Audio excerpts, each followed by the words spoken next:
Welcome to the Texas Conflict Coach radio program. If you've ever experienced or engaged in destructive or unresolved conflict, then you know it leads to broken relationships, distrust, and damaging results. Our program will help you manage and resolve conflict effectively with strategies, valuable resources, and support. Since 2009, our radio program hosted guest experts from around the globe sharing their perspectives, experiences, and expertise while giving you food for thought. If you can't listen live, then download and listen to any of our 300-plus podcasts in our library at texasconflictcoach.com. So sit back, relax, or join the conversation every Tuesday evening, or tweet us at TXConflictCoach.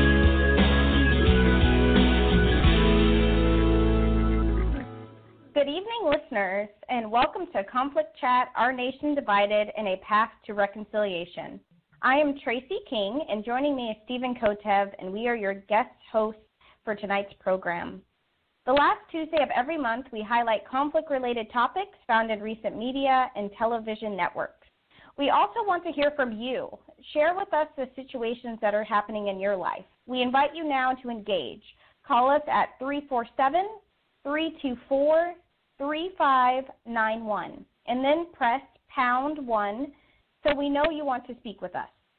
And you can also tweet us at TXConflictCoach and follow our Twitter feed using the hashtag ConflictChat. Welcome to the program, Stephen.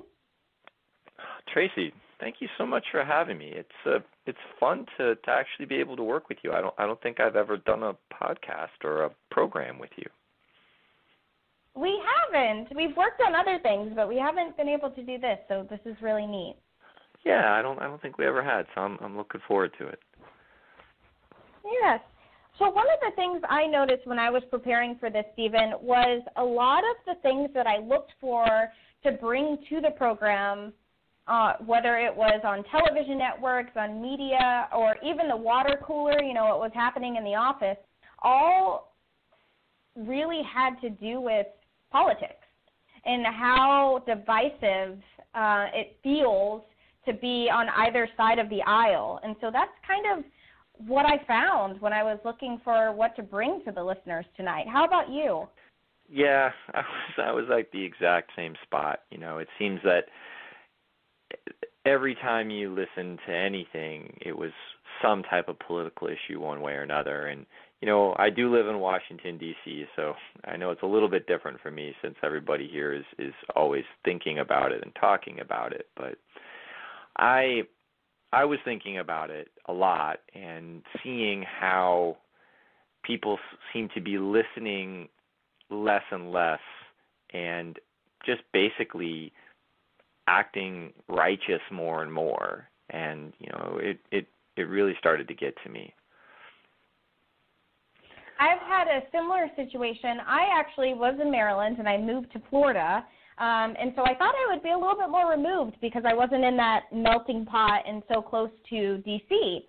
But I've actually had more curiosity questions from people when they find out that I've come from Maryland. What's it like there politically? Is Maryland is heavily Democratic? How is everyone doing? So there's been kind of a curiosity to learn how other places are kind of coping with what's happening in the nation. Well, I was sort of going through the same process myself of just, what's happening, what is this all about? And it made me go back to a guest that we had on our program in the past. And this was back, a while ago. And it's an interview I did with Jonathan Haidt, who wrote a book called The Righteous Mind, Why Good People Are Divided by Religion and Politics.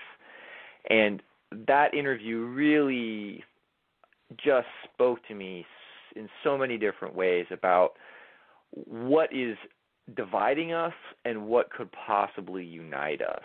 And, what I'd really like to do today is just share with our listeners what he talked about and how what he shared to me made a big difference, because I think it helps explain why we are not getting along and what we're missing that can make a difference in helping us get together. Do you think that would be something that would be interesting and worth talking about, Tracy? Absolutely. I think that's something I'm interested in talking about and listening. That's great. We've got the interview up on our on the program page for today if anybody wants to listen to it. But the long and the short of it, the gist of it is that Jonathan Haidt is he's somebody who he's a scholar who's been looking at people's psychology for a long time, and not just any psychology, but your moral psychology. So what's the foundations of your morals? What is it that is sort of the basics, the fundamentals of how everybody looks at a morality? And what he actually came up with after studying lots of different people from all across the globe was sort of 6 foundations that if you would think about it just as you have sweet and salty and bitter and all the other parts of your palate, just how you taste things, this type of moral foundation fits the same idea. It's just part of what everybody has within them, and it's sort of what you pay attention to a bit more. And he had 6 different foundations that sort of fell along different categories. And the first one was a focus on our ability to feel and dislike the pain of others. So do you feel somebody else's pain, and can you sort of say, oh, I'm so sorry you feel that pain? And it's tied to the virtues of kindness, gentleness, and nurturing. So that's the first one is a concern for the pain or the treatment of others. Are they being treated equally or treated fairly? Go ahead.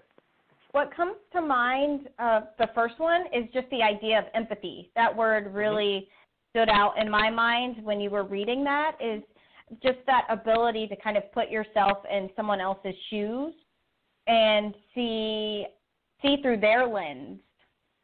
Well, and that's why this stuff really started to speak to me, because as you take a look at it, his framing is about the care and harm of others. I have a moral focus, I have a moral foundation around is somebody else being hurt and are they being cared for.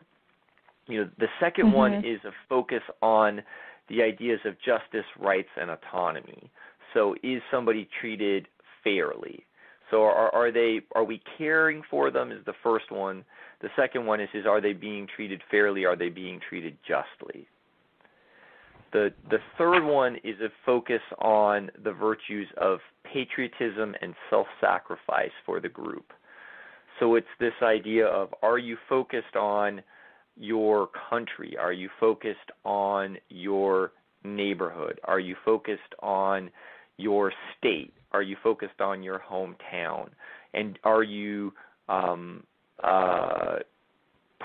of being part of that group and what it takes to be a part of the group? What sacrifices that you have to make to be a part of that group? And the easiest way of seeing this is this idea of loyalty and betrayal. Are you being loyal to the group, or do you betray the group? So we've got care and harm, we've got fairness and cheating, and then we've got loyalty and betrayal.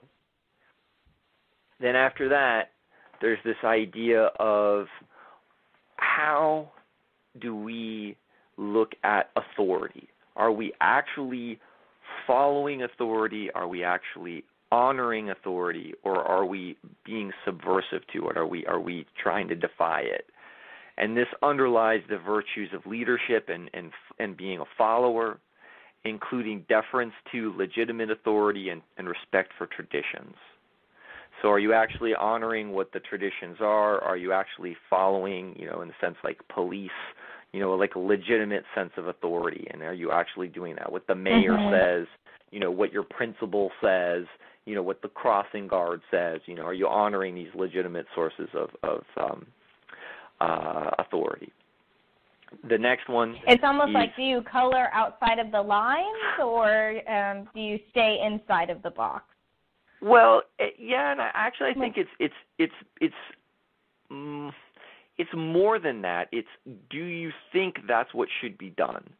Do you think that if I have the picture, if I have the coloring book, I'm actually going to just stay in the lines? Or if I think, you know what, I can just do whatever I want, and that's not important.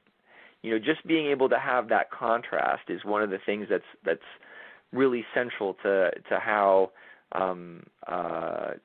this whole concept works. Okay. So next one is about sanctity. And it's this foundation comes from the idea of disgust and contamination, and it underlies the religious notions of striving to live an elevated, less carnal, and more noble way of life. So it's this idea of is somebody living a good life? Are they living a righteous life? Are they living a proper life? Is it something that people can see has a level of sanctity that goes with it? It's kind of crazy because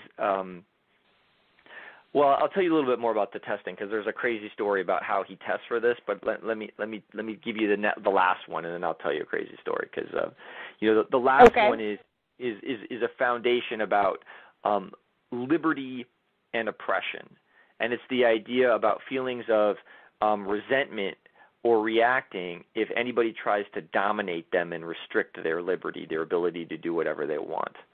So this last one of liberty is basically saying, hey, are you going to try to prevent me from doing what I want? Are you going to oppress me? Or are you going to allow me to do whatever I choose? And the reason why I was waiting to tell you the crazy story was that, when they were doing the research for this, they would ask people just really off-the-wall questions.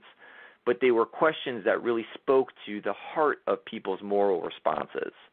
And so one of the questions that they asked goes back to this idea of sanctity, and they said, and this is pretty crazy, but they would say if you had like a dead chicken, would you use it for something other than eating? Would you use it as a puppet? Would you use it as something else? And, would you do something to it other than, eat it? And, a lot of the responses were responses that were asked across the globe, and it would be something like, no, I wouldn't defile that carcass. Or it's dead, you can do whatever you want. It's that liberty thing of like, yeah, I'll do whatever I want. Or no, you can't degrade it. So those are the sort of central foundations to how this concept works in understanding morality. Is care and harm for others is one, fairness and cheating is the second, loyalty and betrayal is the third, authority and subversion is fourth, sanctity and degradation is fifth, and then last is liberty and oppression. So for these morals, is the idea that one person may have all of them, or some people have some and not others? Well, and that is exactly why, this is exactly where everything becomes so important. But what I'd like to do is I'd just like to remind everybody that you're listening to the Texas Conflict Coach. Today we're talking about one of the most central topics that we've heard in the news today as part of our Conflict Chat series, Our Nation Divided and Our Path to Reconciliation. Tracy and I are your hosts today, and we're discussing how our moral foundations affect our political outlooks.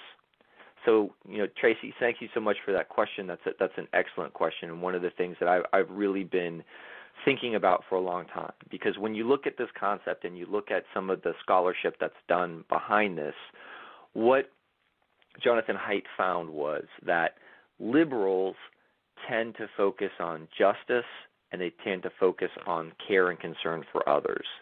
That in their sort of moral palette, the two things that they're looking for is are people treated equally, and are they treated fairly? And those are the two things that really, really stand out for them. Other side, when you take a look at conservatives, a lot of conservatives are very much focused on this idea of loyalty to the group, following traditions, having respect for traditions and legitimate authority, and a high concern for sanctity. And that, you know, you're taking a look at this notion of degradation and disgust and doing things that are the opposite of that. And that those are the two dividing sort of general categories that most liberals and most conservatives fall into.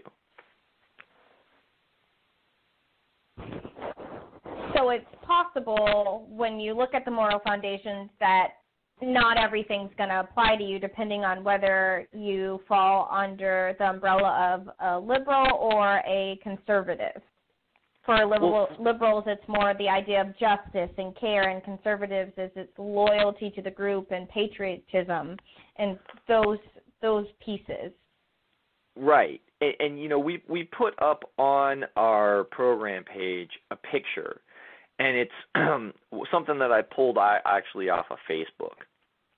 And what it is it's got an image, and it's got some children doing the Pledge of Allegiance to the flag of America.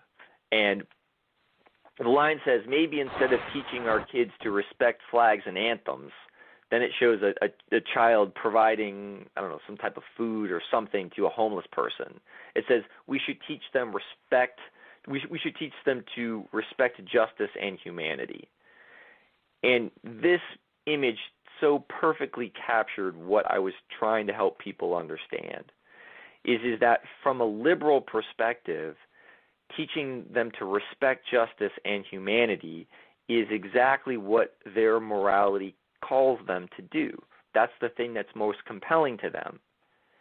And what I found is that this understanding of loyalty to the group, deference to authority, legitimate authority, is something that liberals don't ever really consider. It sort of just kind of goes in one ear and out the other, because what they're most focused on is, you know, this respect for justice and humanity.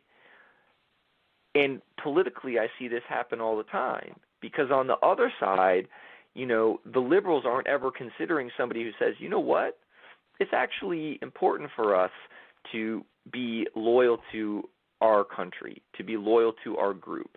And it's actually important for us to go and follow the rules, you know, and to have a legitimate deference to authority that we recognize as legitimate.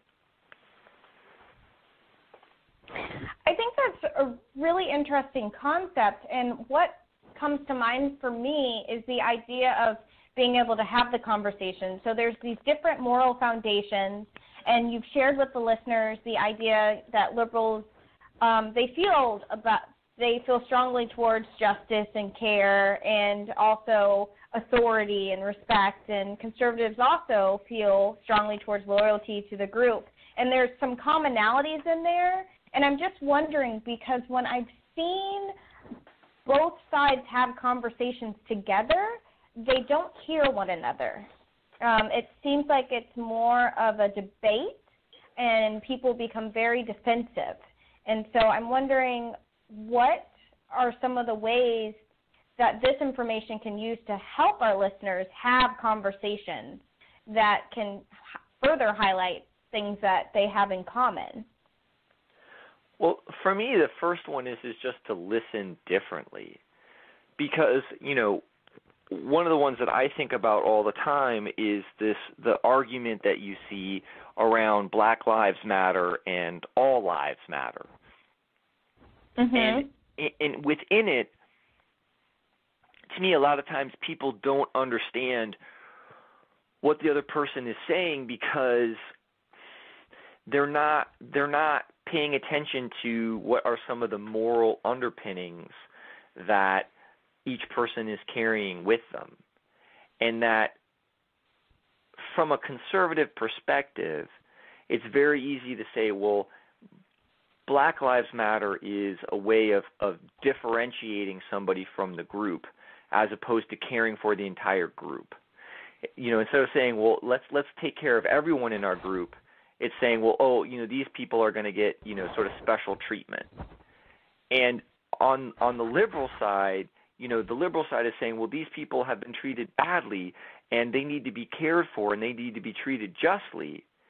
But within it can happen is that, a lot of liberal folks aren't able to understand that in how they're presenting it, they're not thinking about the group at all. And they're not thinking about what the impact of their statement is on the overall group. And so I think that you can have a very different conversation if you know how to listen to what they're saying, applying this concept, because it changes the conversation, I feel, in really important ways. Absolutely. And I also think there has to be some type of willingness or openness to want to listen, to be able to have that conversation, to listen, to understand. And so it's also changing your mindset and having more of a openness to you instead of being closed off and kind of in your corner, opposed to being out in the open and just having that conversation. Well, and one thing that I would say to our listeners is that, how do you start a conversation up with somebody who isn't going to be the most open to listening, or if you've seen is got very different views from you? And some of the advice that, Jonathan Haidt gave me when I had interviewed him was to basically focus on what your side of the aisle could do, and then share your concerns about the other side. So I would say it's something where if you're talking about Black Lives Matter, you could say something along the lines of, or if you want to talk about the state of police community, like the state of Black Lives Matter and police. If you're a liberal and you're coming from that perspective, you could say something like, I think our side could do a better job of understanding the difficulties that police officers have in doing their job. And here's my concern about what I've seen as they've done their job. So that there's an ownership, at least that you're acknowledging some type of concern that they have, versus a lot of times what you see happening is just finger pointing that, isn't at all anything close to listening. Mhm. Oh, it's almost like having the idea or the concept of, or the awareness of, there are things that I could learn about this issue, and here are some of the concerns that I have about this issue. So it brings people together opposed to polarizing, because the other side can come in and say, this is what their experience is like, and this is what they do go through every day. And so they can each share information and possibly be more open to listening to concerns as well. Well, and it's also about just saying things like, if you're a conservative, saying, I've got a concern about how everybody's being treated. And I've got a concern that we're not taking a look at how our entire community is being supported or responded to, or however you want to frame it. But if you can help clarify for yourself, first of all, what part of your moral palette is being spoken to in that moment? Because, I see it with like flag burning, where liberals don't understand that burning of a flag is an insult to people who, especially military folks, who are like, my friend, who I see more like a family, died to serve this country, and you don't seem to feel like you belong, you have any loyalty to this country. So, if a conservative would say, as opposed to, you're a terrible person, it would be something like, I'm concerned that, you don't show the same loyalty that I do, and it's going to be awkward. You're going to say things that maybe you don't want to say because it's a real transition. But just being open about what is important to you can really change how you talk to somebody, because we don't really do this. This isn't natural for us. It's more natural for us to sit in our little, Facebook bubble and just agree about how much somebody else is an idiot.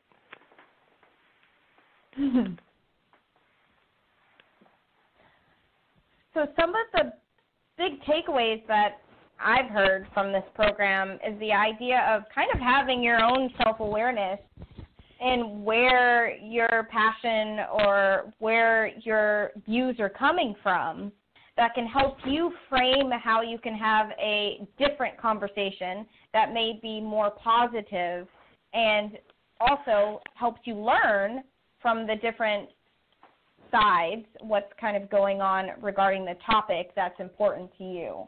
So it's not so polarizing because you're learning together, and you're also more aware of yourself and what your focus is on. That helps you kind of keep track of where you want to take the conversation. Exactly, because it's one of the things that we talk about all the time in helping people deal with problems is that if you really want to make a difference, you want to do as much as you can not to listen to respond, but to listen to truly understand. And this is a way of helping you get out of that immediate sort of blood boiling, I can't believe they said that response to, so, what is this really about? What is it that you're really concerned about? Because I find that most of the time we're so quick to jump to assumptions that we don't really sit down and actually give the folks a chance to fully state what they say and to try to dig beyond the easy insults that come to us so easily. Absolutely. When I do conflict coaching, I try to tell my clients all the time to try to have a learning conversation. And if you feel you get to the point where you can not do that, if you start getting worked up, you're feeling flushed, and you just want to immediately change it so it feels like you're more combative or you're getting ready to win your argument, take a deep breath and try to recenter yourself in a way where you can rejoin the conversation in a way that may be more productive. And it's such a quick change that you can do when you feel yourself getting to that point is just breathe. We do it every day, but just to be able to mindfully breathe in a way that helps you engage in the conversation in a more positive way can make a really big difference.